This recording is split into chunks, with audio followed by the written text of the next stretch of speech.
Bismillahirrahmanirrahim. Assalamualaikum warahmatullahi wabarakatuh.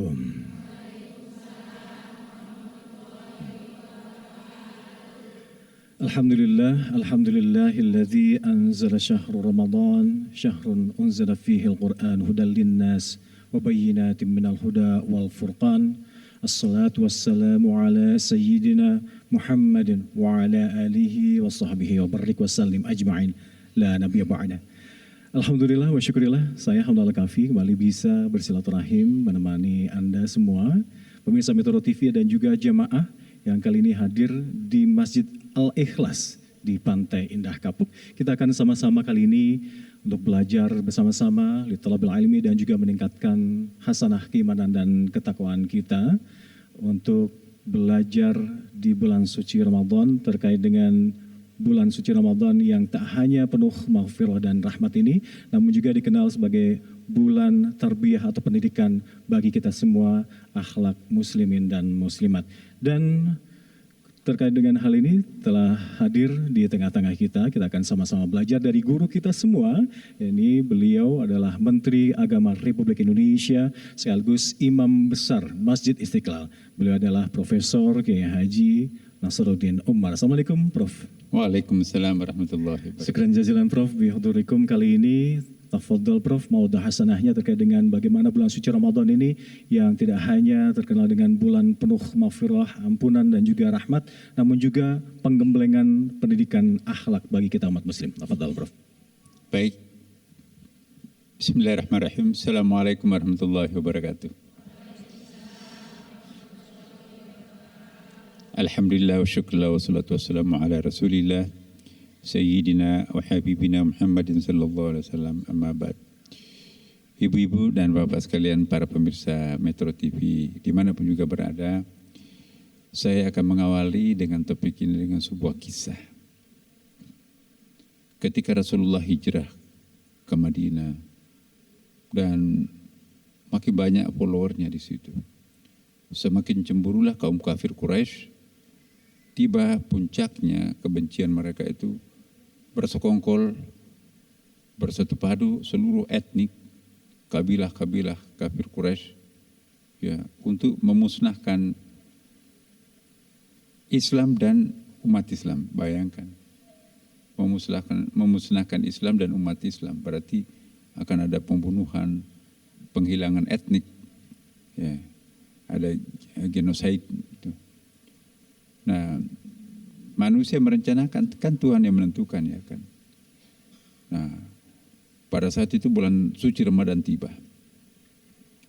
Mungkin menganggap bahwa bulan suci Ramadan itu umat Islam itu lemah, gak bisa berperang. Kan dulu kan perang itu pakai pedang, lari-lari, loncat, turun kuda. Umat Islam sedang puasa tentu tidak kuat seperti itu. Malah justru kebalikannya. Ya, bulan suci Ramadan umat Islam itu dikepung berbagai macam pasukan elit, berbagai etnik. Saking yakin mereka itu pasti akan menang. Istrinya pun juga dibawa, permaisurinya, bikinkan kemah-kemah VIP di Madinah untuk merayakan pesta pemusnahan Islam dan umat Islam. Udah nggak ada yang mengganggu lagi. Lalu apa yang terjadi? 1:80 orang. Satu pasukannya Rasulullah, dan pada umumnya mereka itu orang tua-tua. Senjatanya pun juga ya tumpul-tumpul. Melawan pasukan elit, anak-anak muda, kemudian senjatanya canggih-canggih. Dan pada saat dikepung Rasulullah SAW, disitulah Rasulullah berdoa dan tidak pernah kelihatan doa seperti itu. Rasulullah mengangkat kedua tangannya sampai kelihatan ketiaknya oleh Aisyah radhiyallahu anha pada waktu itu. Ya Allah, kalau kami kalah dalam perang Badar ini, punahlah sudah Islam sebelum waktunya. Prematurlah Islam itu. Kalau kalah perang Badar, kita nggak ada di sini, Bu. Setelah Rasulullah berdoa, tiba-tiba ada angin puting beliung menerbangkan kemah-kemah VIP-nya, menerbangkan kuda-kudanya. Yang menarik adalah pelepah-pelepah kurma berterbangan, karena leher-leher putus, karena lebih tajam dari pedang karena dada-dada terbelah. Belum lagi ada tentara berjubah putih turun dari langit, penuh padang pasir. Nabi tidak melihat dengan pasukannya. Angkat tangan mereka. Setelah itu dirantai di masjid. Ya. Nabi minta kepada sahabat, wahai sahabat, ini tawanan perang ini diapakan? Umar bin Khattab, Rasulullah, kita selesaikan secara adat. Laki-lakinya dibunuh, dieksekusi, perempuannya diperbudak. Abu Bakar, maaf ya Rasulullah, saya tidak setuju. Ini bukan orang sembarangan, ini menteri, ini pejabat, ini orang pintar, ada pejabat-pejabat tinggi. Bagaimana kalau kita manfaatkan kepintaran-kepintaran mereka untuk membebaskan Madinah dari buta huruf, dari buta keterampilan? Ya. Saya setuju pendapatnya Abu Bakar, dan kumpulkan masyarakat Madinah, mulai dari gadis-gadis, 20 orang satu kelas yang berminat untuk salon pengantin, salon kecantikan. Ya, jadi dikumpulkan di masjid anak-anak Madinah itu, perempuan-perempuan Madinah, bebaskan tawanan perang tukang hias permaisuri, tukang rias kan. Hei kamu, kami bebaskan, tapi ajari kecantikan, ya, salon terhadap anak-anak kami. Siap Rasulullah. Kemudian jangan lebih dari 20 orang. 20 orang satu kelas. Siapa yang berminat untuk menyemak kulit? Kumpulkan tawanan perang. Saya Rasulullah. Kamu kami bebaskan, tapi ajari keterampilan menyemak kulit anak-anak Madinah ini. Siapa yang berminat untuk bikin senjata canggih? Saya Rasulullah. Coba bikin senjata canggih, ya. Ajari umat Islam. Kamu bebas. Siapa yang ahli bahasa asing? Saya Rasulullah menguasai beberapa bahasa asing. Ajari anak-anak muda di sini untuk mempelajari bahasa asing. Bahasa Hebrew, bahasa Kipti, bahasa Suryani, bahasa Persia, bahasa Romawi. Wah. Jadi begitu. Siapa yang berminat untuk tukang kayu, tukang besi, ya, itu dibebaskan. Akhirnya nggak ada yang dibunuh. Bersyukur mereka karena nggak jadi dibunuh, dan mereka masuk Islam tanpa ada tekanan paksaan sedikit pun. Itu bulan Ramadan loh. Jadi Bapak Ibu sekalian, pembelajaran itu justru pada bulan suci Ramadan. Satu kelas yang lebih 20 orang, salon kecantikan, kursus bahasa asing, latihan keterampilan membuat senjata, latihan menyemak kulit. Di mana itu? Di masjidnya Rasulullah. Jadi masjidnya Rasulullah itu bukan hanya dipakai untuk sholat. Hanya sekitar 10-20% masjid Nabi itu digunakan untuk sholat. Tapi menjadi sekretariat negara, berfungsi sebagai rumah sakit, ya. Semua tawanan perang di penjara, jadi berfungsi penjara juga. Ya, kemudian berfungsi sebagai sekolahan, sekolah di masjid, berfungsi sebagai bengkel, berfungsi sebagai kursus-kursus bahasa, dan juga berfungsi sebagai tempat hiburan. Artis didatangkan di situ untuk menghibur masyarakat. Latihan bela diri di masjid, bela diri. Nah, jadi masjid Nabi itu tidak hanya dipakai untuk sholat, multifungsi. Jadi masjid yang memberdayakan masyarakat. Kita di Indonesia masih masyarakat memberdayakan masjid. Saya kira ya itu. Baik, Prof, terkait dengan pendidikan atau penggembelengan akhlak yang ada di bulan suci Ramadan ini, apakah ada kaitannya dengan diutusnya Rasulullah sebagai penyempurna akhlak di dunia ini? Nanti kita akan bahas, Prof, di segmen selanjutnya, yakni segmen 2. Tetap bersama kami pemirsa di Hasanah Islam Metode TV.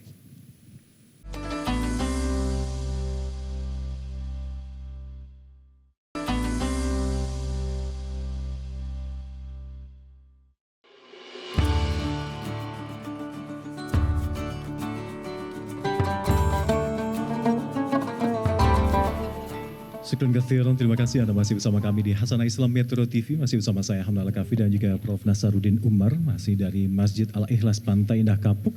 Kita akan sama-sama belajar terkait dengan bulan suci Ramadan yang tak hanya menjadi bulan maghfirah dan penuh rahmat, namun juga sekaligus sebagai bulan pendidikan dan pengembangan untuk akhlak kita umat muslim.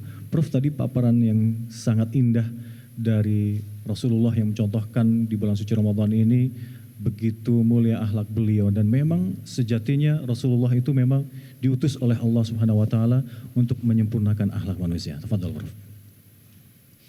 Iya. Kota Madinah itu kan sebetulnya nama aslinya itu Yathrib. Yathrib itu banyak teori tentang hal perubahan nama ini. Ada pendapat yang mengatakan bahwa terambil dari kata Asiris. Asiris itu di hilir sungai Nil. Ada pengungsi yang besar-besaran karena tidak tahan dengan penderitaan kekejaman Fir'aun. Pada waktu itu maka dia nyebrang ke Laut Mati, mencari perkampungan baru di kawasan padang pasir itu. Maka perkampungan itu disebut dengan Yathrib.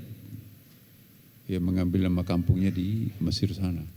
Ada lagi yang mengatakan dari Yathrib itu semacam koin ya. Tapi kalau saya sih cenderung mungkin yang pertama ya, karena biasakan transmigrasi itu. Misalnya transmigrasi di Bali ke Sulawesi Tenggara, nama desanya di Bali itu dia pindahkan juga menjadi nama desanya juga di situ. Nama kecamatannya di Jawa Tengah dipindahkan kecamatannya di Sulawesi Barat itu misalnya kecamatan Wonomulyo ya. Kemudian juga di Papua sana itu diambil nama kecamatannya di Jawa menjadi nama kecamatan pula juga di situ itu. Nah, jadi itulah. Nah, lalu konotasinya adalah daerah orang kalah. Jadi Nabi itu suka pencitraan positif ya. Jadi Nabi kita ganti namanya Yathrib menjadi Madinah. Madinah itu artinya madani, tempat berbudaya. Lawannya itu Badawa. Kalau Badawa itu primitif, madani itu berbudaya. Madani itu sama dengan artinya al-hadarah. Kalau hadarah itu hadir, dulu masih saya ingat waktu di sekolah itu Nasaruddin Umar hadir, I am here, saya di sini. Jadi menetap di tempat. Karena masyarakat Arab dulu kalau musim panas tiba dia lari ke utara, gulung kemahnya. Tapi 6 bulan berikutnya ya ketika musim dingin tiba dia gulung kemahnya pindah ke bagian selatan lebih hangat. Bagaimana bisa membuat satu kebudayaan kalau masyarakatnya nomaden, pindah-pindah tempat?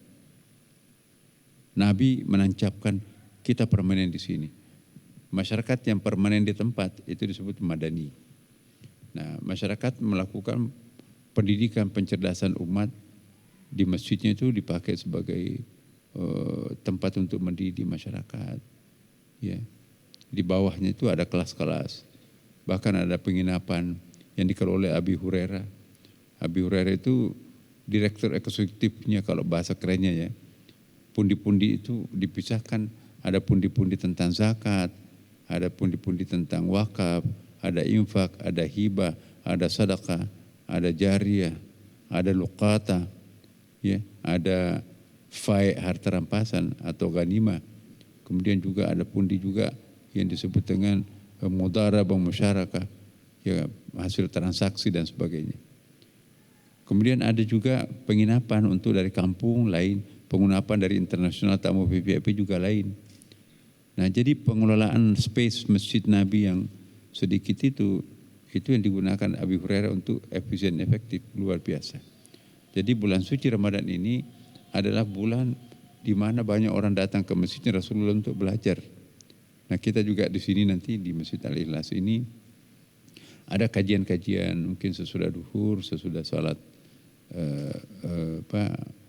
asar, ada pengajian-pengajian di sini. Kemudian juga sesudah sholat tarwih, sebelum sholat tarwih sudah sholat isya. Di sini juga kita akan ada pengaturan-pengaturannya. Jadi Bapak Ibu sekalian, mari kita belajar daripada tradisi Rasulullah di Madinah. Bulan Ramadan itu betul-betul bulan produktif. Kenapa disebut bulan produktif? Semua peperangan Rasulullah yang terjadi pada bulan suci Ramadan menang mutlak. Ya. Dan semua perencanaan yang dilakukan Rasulullah di dalam bulan suci Ramadan itu sukses. Jadi sejarah Islam itu adalah sejarah bulan suci Ramadan. Prestasi-prestasi penaklukan pernah kita bahas dulu ya. Tapi saya ingin kita fokus pada kesempatan ini. Mari kita menjadikan at-ta'dibul akhlak, pendidikan akhlak di bulan suci Ramadan ini. Tadi disebutkan bahwa innama bu'ithu liutammima makarimal akhlak. Aku itu diutus untuk menyempurnakan akhlak. Jadi bukan mulai dari nol. Dan bukan juga membuldozer nilai-nilai yang sudah lama itu dibuang semuanya, enggak. Itu kerugian besar kalau kita merontokkan, meruntuhkan, mengusir atau menghilangkan kebudayaan yang sudah ada. Apa yang bagus kita pertahankan, apa yang lebih bagus kita terima. Jadi Nabi itu bukan mulai dari nol. Innama bu'ithu liutammima, aku diutus untuk menyempurnakan. Ada hadis lain lagi mengatakan bahwa ibarat sebuah rumah, itu ada genteng yang belum dipasang. Aku bertugas untuk memasang genteng yang belum dipasang itu. Jadi bukan mulai merontokkan semua bangunan yang ada, membangun dari nol, itu bukan. Itu terlalu kerugiannya banyak banget. Jadi kita itu, peradaban itu dibangun dari bawah sampai ke atas, dilanjutkan oleh para nabi. Pembangun peradaban dulu kan nabinya Islam juga, nabinya Allah juga, yaitu Nabi dan Nabi Ibrahim, anak cucunya nanti itu ada yang namanya Nabi Musa yang membawa agama Yahudi, ada nanti anak cucunya lagi Nabi Isa membawa agama Nasrani, ada lagi anak cucunya versi istri yang keduanya itu turunannya Nabi Ismail, turunan Ismail itu nanti melahirkan Nabi Muhammad yang membawa Islam. Saya kira begitu. Baik, syukuran jazilan Prof telah mengingatkan kita semua akan pentingnya bagaimana di bulan suci Ramadan ini tidak hanya bulan untuk kita rebahan aja, mentang-mentang tidur adalah ibadah, tapi juga di kesempatan emas bagi kita untuk terus menuntut ilmu, untuk memperkaya hasanah Islam kita agar bisa berujung pada akhlakul karimah yang kita dicontohkan oleh Rasulullah SAW. Baik, bagi audiens saya jamaah di sini untuk bisa bertanya langsung kepada Prof Nazar di sini, silakan. Silakan.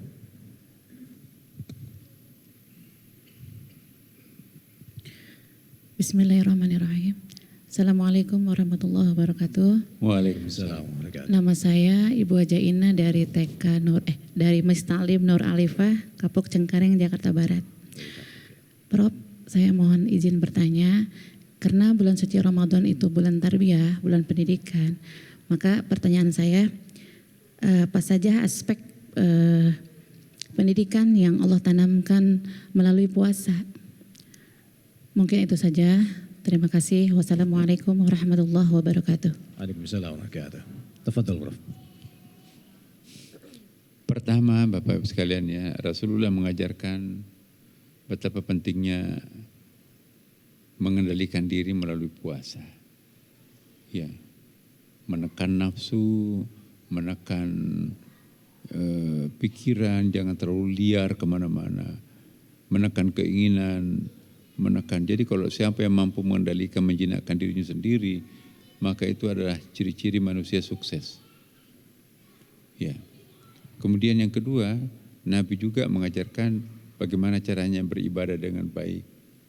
Apa itu sholat tarawih, ya. Apa itu iktikaf, apa itu sholat lail, apa itu buka puasa, bagaimana caranya untuk berpuasa. Itu pembelajarannya pada bulan suci Ramadan. Di samping itu juga ada pembelajaran untuk bagaimana menciptakan keluarga sakinah. Ya, ada pendidikan untuk calon orang mau kawin itu kan. Ada yang mau kawin, ada semacam kursus. Kalau di sini Kementerian Agama itu kursus calon pengantin lah. Pranikah. Jadi kalau kita memang ada kumpulan masyarakat seperti ini, paling bagus untuk dijelaskan siapa ibu-ibu yang punya uang sekian itu sudah harus memberikan zakat malnya, zakat profesinya. Siapa yang punya kambing di atas sekian maka itu harus mengeluarkan zakatnya. Ya.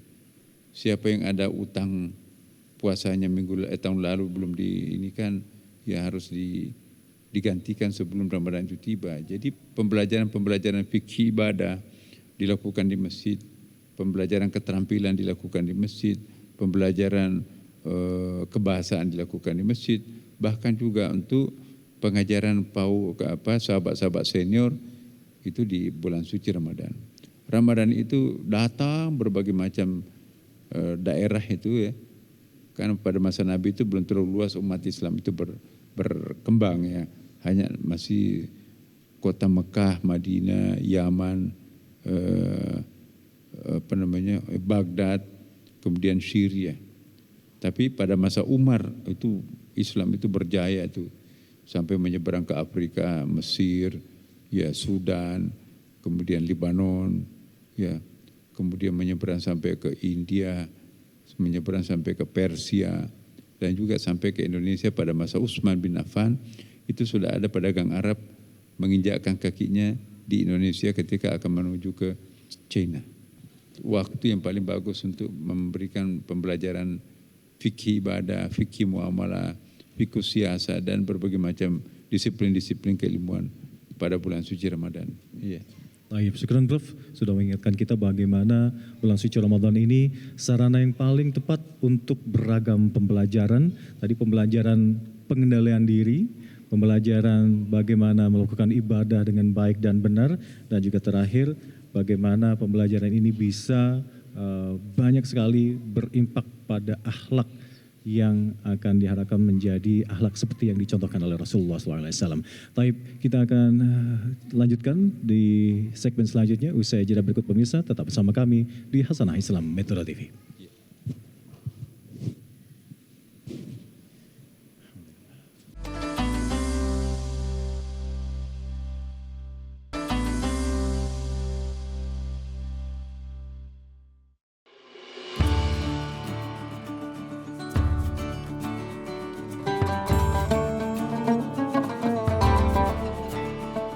Baik, syukur jazilan Anda masih bersama kami di Hasanah Islam Metro TV, masih bersama saya Hamdal Kafi dan juga Profesor Nazaruddin Umar dari Masjid Al-Ikhlas Pantai Indah Kapuk. Kita sama-sama belajar untuk meningkatkan hasanah keislaman kita, khususnya terkait dengan ibadah di bulan suci Ramadan yang menggembleng atau memberikan sarana pembelajaran untuk kita menggembleng akhlak kita sebagai muslim yang lebih baik lagi. Prof, tadi saya tertarik dengan yang digarisbawahi Prof pertama kali, ya ini sarana untuk pembelajaran pengendalian diri atau sabar di situ. Ini salah satu hal yang agak susah dan belajarnya sampai sekarang untuk sabar ini bagi saya. Ada paparan lebih lanjut nggak Prof terkait dengan bagaimana keutamaan sabar itu sehingga diutamakan untuk belajar mengendalikan diri di bulan suci Ramadan ini? Tafadhol Prof. Iya, pembelajaran pengendalian diri yang paling efektif itu puasa. Coba di kulkas ibu kan penuh, ada cendolnya, ada kopinya di situ, nggak ada yang lihat. Itu merdeka itu halal kok. Jangankan itu, suami istri kan juga itu halal. Tapi nggak boleh dilakukan siang hari Ramadan. Ya kalau nggak ada pengendalian diri, bahaya itu. Makanya itu latihan untuk menahan diri meskipun halal, apalagi yang haram. Nah itu. Kemudian juga pembelajaran Al-Quran pada bulan suci Ramadan. Karena bulan Ramadan itu kan turunnya pada bulan suci Ramadan ya kan awalnya. Dan dengan demikian banyak sekali pembelajaran baru dalam masyarakat itu pada waktu bulan suci Ramadan. Dan banyak sekali ayat-ayat itu yang turun pada bulan suci Ramadan. Ya, jadi kita juga kan yang penuhi dakwah di mana-mana, di TV, di radio, di mal-mal, di masjid-masjid, bahkan di TV itu kita lihat ya, yang tidak penceramah itu juga tiba-tiba menjadi penceramah, pelawak pun juga itu berceramah. Jadi pendidikan itu ada di mana-mana pada bulan suci Ramadan. Di mal-mal sudah pakai jilbab, pakai kerudung, walaupun non-muslim. Itu bentuk toleransi. Gak ada yang merokok di sembarang tempat. Ya, kemudian barnya, restorannya itu pun juga ditutup dengan kain gelap. Jadi itu mendidik orang untuk jangan mendemonstrasikan perbedaan di tengah orang yang puasa. Nah, itu kan pendidikan umat yang paling bagus. Toleransi, pendidikan toleransi. Jangan mentang-mentang tidak muslim tapi seenak-enaknya mendemonstrasikan makan di depan keramaian, merokok di dalam kereta, di bus. Kasihan orang itu berpuasa itu terpaksa tahan napas tuh karena nggak mau menghirup bau rokok. Nah, banyak sekali aspek-aspek pendidikan pada bulan suci Ramadan. Terima kasih. Baik, Prof, saatnya kita memberi kesempatan lagi kepada para jamaah di sini untuk bertanya langsung kepada Prof Nazar di sini. Silakan. Bismillahirrahmanirrahim. Assalamualaikum warahmatullahi wabarakatuh. Waalaikumsalam warahmatullahi wabarakatuh. Perkenalkan, nama saya Ibu Nela dari Majelis Talim Al-Barokah, Kapuk Cengkareng. Mohon izin Prof untuk bertanya, mengapa puasa menjadi sarana paling efektif untuk melatih sabar dibanding ibadah lainnya? Terima kasih, pertanyaan dari saya. Assalamualaikum warahmatullahi wabarakatuh. Waalaikumsalam warahmatullahi wabarakatuh. Baik, Prof. Iya, karena dalam bulan puasa itu banyak sekali larangan. Larangan itu kan kalau orang nggak punya kesabaran itu nggak betah itu. Apa-apa yang dilarang pada siang hari Ramadan. Dilarang berhubungan suami istri walaupun itu halal. Dilarang makan minum walaupun itu tidak haram ya. Kemudian juga tidak boleh membicarakan aib saudaranya sendiri ya. Nggak usah, kalau Rasulullah masih hidup, jangan-jangan Rasulullah, hai umatku, selama bulan suci Ramadan jangan pegang handphone dulu, pegang mushaf Al-Quran. Tapi kan kita bisa ngaji pakai handphone, tapi handphonenya kan keluar masuk di toilet. Karena kalau mau taruh di luar toilet dicuri orang. Tapi kalau mushaf nggak pernah masuk di toilet ya kan. Jadi mana lebih berkah, baca Quran melalui handphone atau baca Quran melalui mushaf? La yamassuhu illa mutahharun, jangan menyentuh sebelum bersih.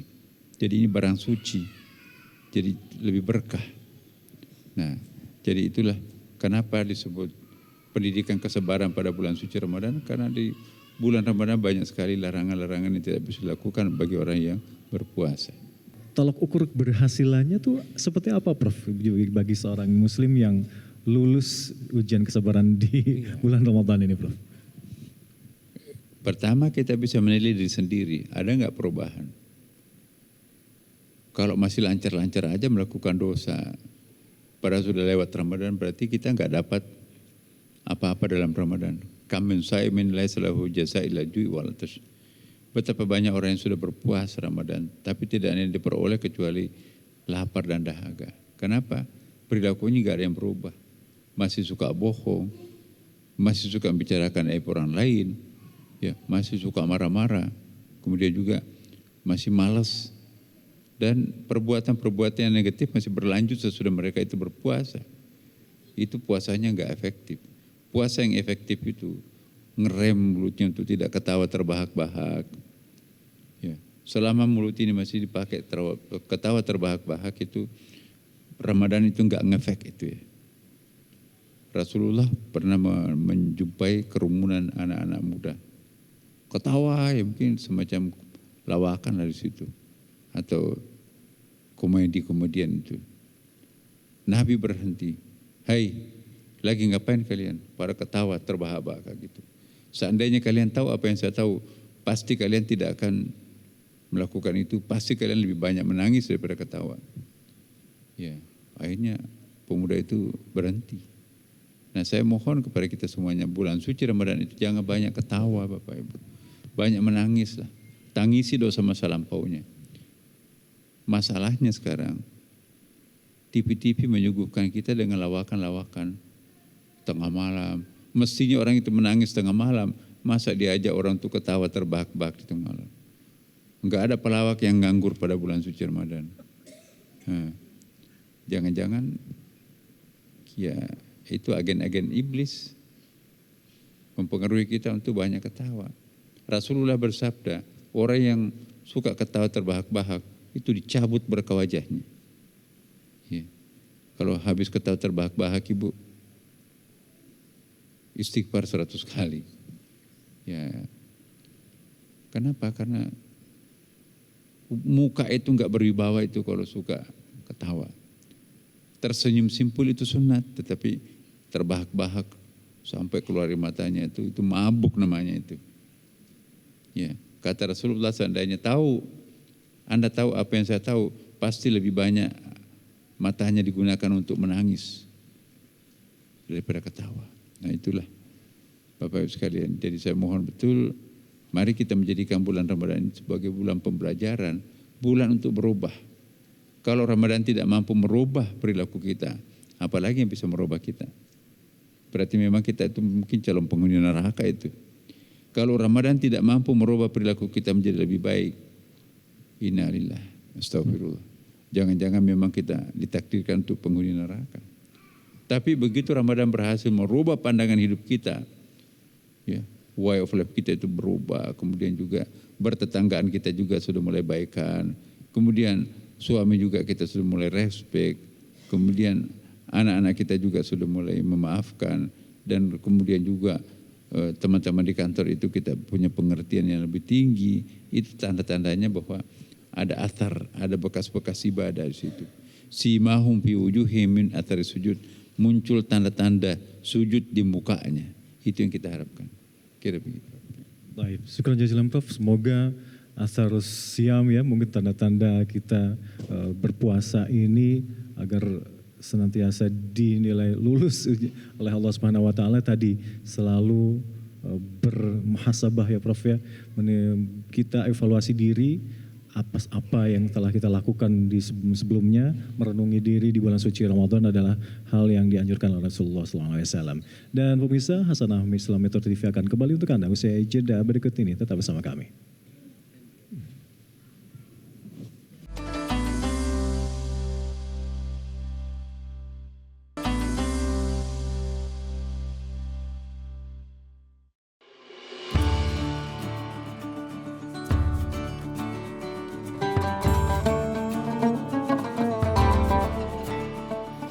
Sekalian jazilan, Anda masih bersama kami di Hasanah Islam Metro TV, masih bersama saya Hamdal Kafi dan juga Prof. Nasaruddin Umar dan juga para jamaah yang hadir di Masjid Al-Ikhlas di Pantai Indah Kapuk, masih membahas bagaimana Ramadan yang dikenal sebagai bulan tarbiyah atau bulan pendidikan bagi kita semua umat muslim.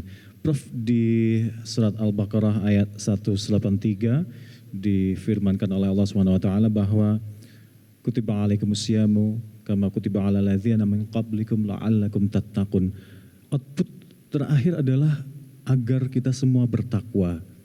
Sarana bulan tarbiyah pendidikan ini ujung-ujungnya juga untuk kita menambah takwa kita, Prof. Tafadhol, Prof. Iya, karena Allah juga mengatakan inna akramakum indallahi atqakum. Yang paling mulia di antara kalian di mata Allah itu adalah siapa yang paling bertakwa. Bukan siapa yang paling beriman, siapa yang paling muhsin, siapa yang paling mukhlis, siapa yang paling banyak perbuatan baiknya, tapi siapa yang bertakwa. Takwa itu ukurannya lahir batin itu ya. Alladzina yunfiquna fis sarra wa dharra, orang yang membelanjakan hartanya baik dalam keadaan longgar maupun sulit. Wal kadhiminal ghaidh, mampu melakukan pengendalian diri. Wal afina 'anil nas, dan mau memberi maaf kepada orang lain. Itu lebih berat itu. Lebih gampang minta maaf daripada memaafkan orang. Maka itu disebutkan kriteria yang takwa itu wal afina 'anil nas, dan memberi maaf kepada orang. Nah, kalau kita sudah melakukan ini dengan habitnya, bukan dibuat-buat, bukan karena itu Ramadan, tapi itu menjadi kepribadian, maka itu adalah asar Ramadan yang sangat bagus. Ya, mari Bapak Ibu, betul-betul kita manfaatkan Ramadan ini sebagai bulan untuk perubahan perilaku, perubahan pikiran, perubahan jiwa, perubahan pendirian.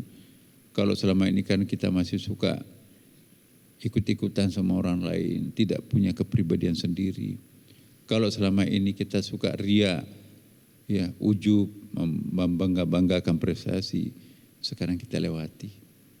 Kalau selama ini suka membelalak matanya melihat tas-tas yang branded, sudah di mall itu kan, wah itu sudah sale, ya, sudah sale limited edition, wah sudah limited edition, tinggal satu Bapak Ibu, Nanti kalau bapak ibu mutar itu nggak dapat lagi ini. Itu iblisnya gua luar biasa itu. Nah, tapi nanti kalau sudah masuk di mall, sikapnya begini. Masya Allah, subhanallah. Betapa banyak barang-barang yang saya tidak perlukan di sini. Betapa banyak barang-barang yang saya tidak butuhkan di sini. Ya. Suaminya, Bu, ini hari ulang tahunnya kan mau beli apa? Saya traktir kok. Enggak, aku enggak butuh semua ini. Ibu butuh apa? Ya, aku cari musalah. Aku mau salat.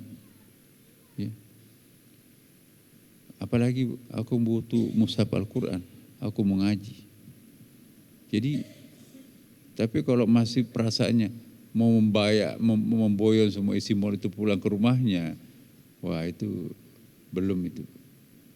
Jadi boleh ke mall, tapi nguji iman. Jadi kalau imannya masih mau memboyong sebanyak-banyaknya pulang ke rumah, berarti duniawinya tinggi.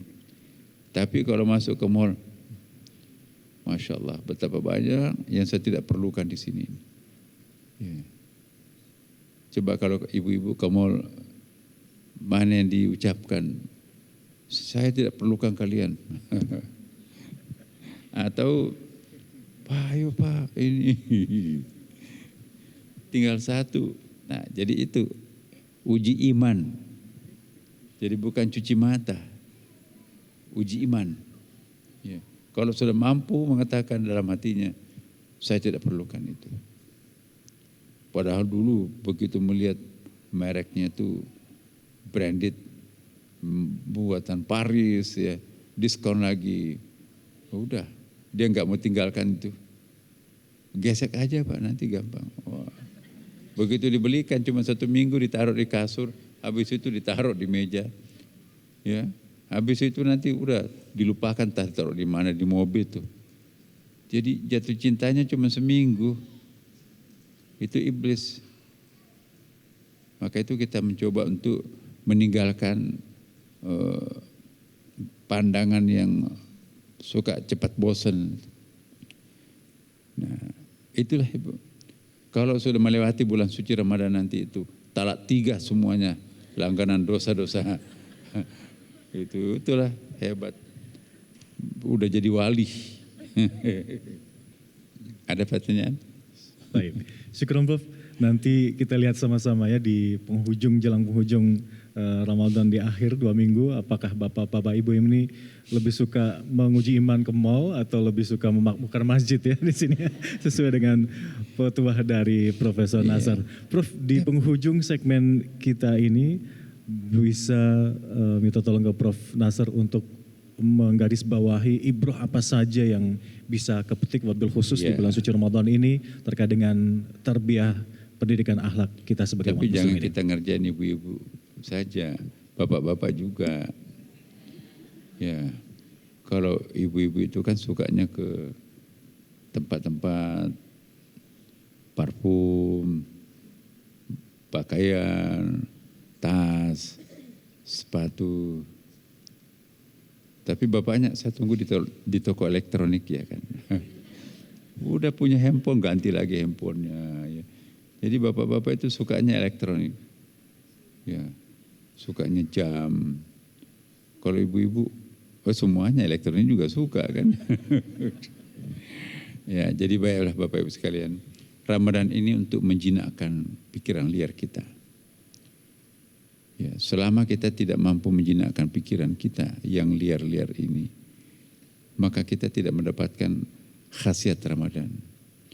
Jadi insya Allah mudah-mudahan bulan suci Ramadan ini kita mampu bertransformasi dari dunia oriented kepada akhirat oriented. Kalau kita mencari akhirat, dunianya ikut. Tapi kalau kita hanya mencari dunia, akhiratnya enggak ikut. Jadi kalau mau dapat dunia akhirat, cari Tuhan. Tapi kalau mencari dunia tanpa akhirat, cari materi. Insya Allah bulan suci Ramadan ini mendidik kita untuk memprioritaskan perhatian kita kepada Tuhan. Lihat hasilnya Bu, berkah nanti ternyata dunia akhiratnya dapat. Terima kasih. Amin ya rabbal alamin. Nanti coba kita cek sama-sama ya di HP kita lebih banyak buat ngaji ya di Quran digitalnya atau buat belanja ya sama-sama, dan coba sama-sama kita untuk men-switch tadi seperti yang diingatkan oleh Profesor Nazar, men-switch stigma berpikir kita bahwa dari dunia oriented ke akhirat oriented. Dan tantangannya bukannya itu lebih ringan, Prof, untuk di bulan suci Ramadan ini agar kita lebih rajin ibadah karena setan pun dibelenggu semacam itu. Itu dari ungkapan orang awam bahwa setan dibelenggu di bulan suci Ramadan, jadi kita lebih mudah untuk beribadah. Seperti itu kah, Prof? Tafadhol, Prof. Ya, memang setan itu dirantai, tapi jangan sampai bulu matanya perantainya itu kan. Ngantuk kalau dengar ceramah itu kan, tapi begitu melihat YouTube itu membelalak matanya gitu kan. Jadi jangan salah. Kalau setan itu dirantai di bulu mata, aduh begitu ngaji ngantuk gitu kan.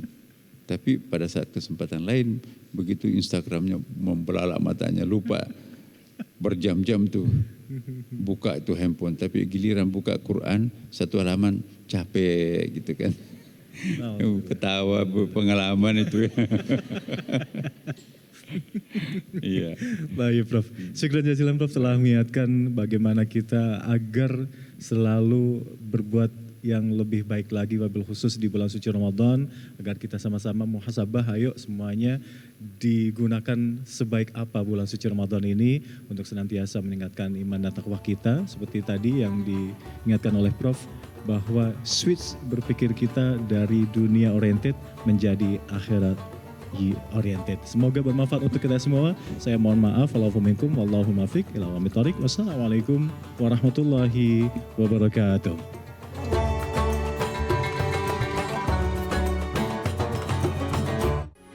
Metro TV